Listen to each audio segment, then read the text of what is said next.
A very good evening to you and a warm welcome to tonight's show. Something as serious as licensing firearms shouldn't end up as a circus.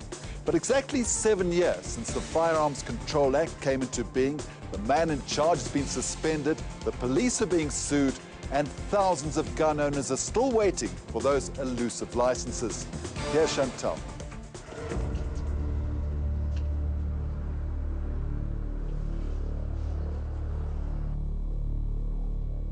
I heard my wife scream. The next minute, the guy was running down the hallway with a firearm pointing at me.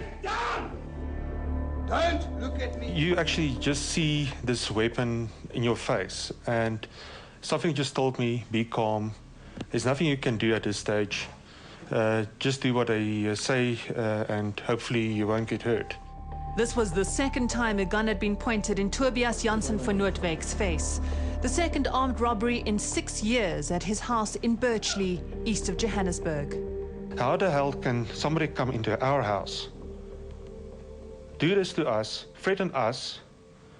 It was just like, please, not again. A few months before this attack, Tobias had decided it was time to get a gun and had applied for his license, a last line of defense. But at least, he thought, an aid in protecting him and his wife in case they were ever attacked again. And I knew with the training and studying that we had to do for our competency that I could legally actually fire off a shot.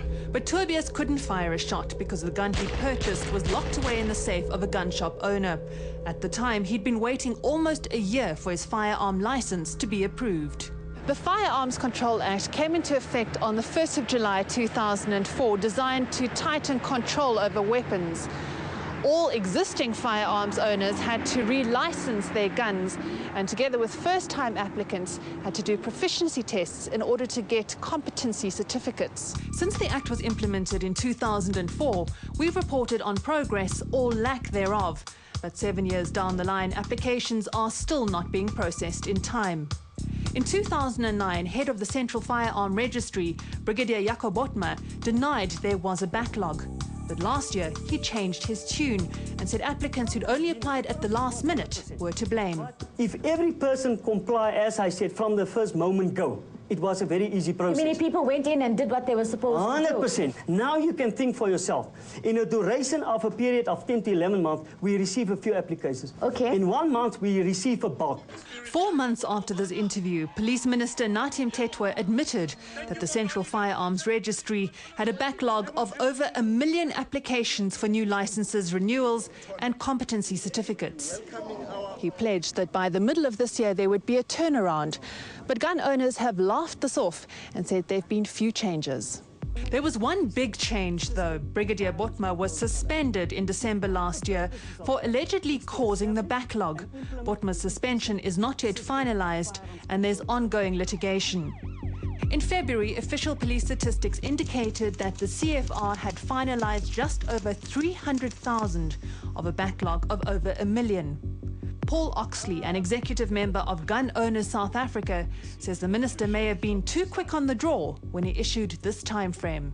Minister Mthethwa in November last year did this whole I'm guilty, please forgive me, we've screwed up the whole relicensing thing, and we are going to fix everything in the next 6 months. Well, Minister, 6 months is up at the end of this month. Now what? The police have never been able to give accurate statistics, and the more statistics they give, the more confusing it becomes. Martin Hood is an attorney who represents Gun Owners South Africa. Over the past few years, he's lodged numerous court applications against the police and the CFR. I've seen a variety of figures of up to 1.3 million people who've gone into the process, but we had figures quoted in February where in round figures, 700,000 processes were outstanding. In May, the minister said that they've only done approximately 100,000. So it's impossible if you look at 700,000 outstanding in February and 100,000 having been completed between February and May that they can complete it in July. Chaos seems to be reigning supreme. Applicants are complaining about an administrative nightmare. Application forms are getting lost. Refusal forms do not state details. And there's a very long time between the competency card and the issuing of a license. Sports shooter Johan Skuman says government was shooting from the hip when it implemented the Act without regarding the administrative challenges they would face. The amount of paperwork and extra work that has been created for the police by the implementation of this Act, firearms organisations had been warning the government that this is not practical ever since the Act was tabled. Gun shop owner Bruce Wenzel has a storeroom filled with guns already paid for by owners who can't take them home because their license paperwork is stuck in the system. People are waiting for shotguns, sporting guns, clay pigeon, hunting and sporting weapons for up to 3-4 years. My record here is a gentleman who bought a gun from us. It took him 7 years. They lost the paperwork 4 times.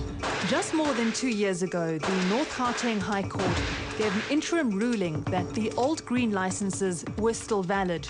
This meant that gun owners who'd begun the relicensing process had to stick it out, but that almost 1 million gun owners who hadn't bothered to relicense didn't have to until further notice. Martin and the South African Gun Owners Association are now seeking a court ruling to make the interim judgment permanent. As a result of Judge Prinsloo ruling that the green licenses remain valid, the police should have stopped the relicensing process for 2 reasons. Number 1, the judge said that the old Act licenses are valid, and number 2, it would have stopped the administrative chaos that they have created. They've wasted massive amounts of money, massive amounts of state resources, and they've been subject to a substantial amount of litigation. Massive amounts of money that the taxpayer coughs up for court orders against the police brought by individuals, security companies and firearm organisations. One court case, 2 million rand, approximately. On average, even a small High Court application costs 20,000 rand. I've done a few hundred of those. I know other attorneys who have done similar numbers. So we're talking about figures running into possibly tens of millions of rand. We requested an interview with the head of the Central Firearm Registry, Colonel Miriam Mangwane, who referred us through to the National Communications Department. They, in turn, declined an interview and said Minister Mthethwa's cut-off date was the end of July and that they would only conduct inquiries then. So incensed was Nico Korb by this lack of communication that he took it a step further.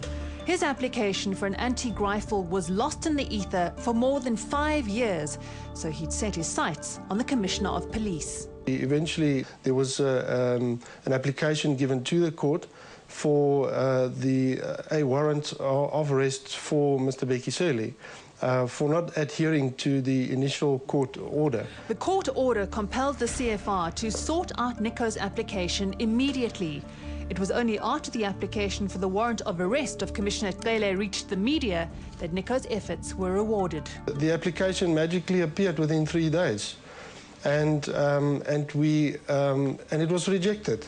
10,000 rand in legal fees later to appeal his license refusal, Nico finally now legitimately owns this gun. Gun owners have government in their sights. They say enough is enough, and they're taking class action.